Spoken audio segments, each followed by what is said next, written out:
আসসালামু আলাইকুম সবাইকে আবারও ওয়েলকাম জানাচ্ছি আমার আজকের একটি ভিডিওতে।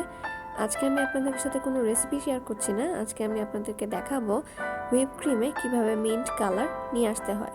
তো চলুন শুরু করা যাক। আমি প্রথমে একটি বাটিতে 100 গ্রাম ঠান্ডা হুইপ ক্রিম নিয়ে নিয়েছি। এখন আমি এটা লো টু মিডিয়াম স্পিডে বিট করে নিব।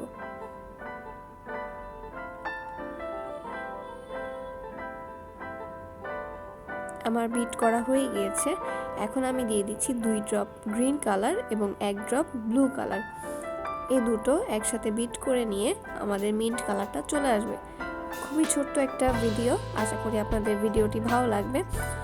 দেখতেই পাচ্ছেন আমার ক্রিমটা কতখানি স্টিফ এবং স্মুথ এসেছে। আমি ক্রিমে কখনো আইসিং সুগার বা অন্যান্য কোনো উপকরণ, জেলাটিন, চকলেট এগুলো কখনোই অ্যাড করি না। কালারটা দেখে নিশ্চয়ই বুঝতে পারছেন আমার মিন্ট কালারটা চলে এসেছে। তো আপনারা চাইলেও সামান্য গ্রিন এবং ব্লু কালারের কম্বিনেশনে আপনারা মিন্ট কালারটা বানিয়ে নিতে পারেন। কিছু আপুর রিকোয়েস্ট অনুযায়ী আমি এই ভিডিওটি আজকে শেয়ার করলাম। আশা করি সবার ভালো লাগবে। সবাইকে ধন্যবাদ।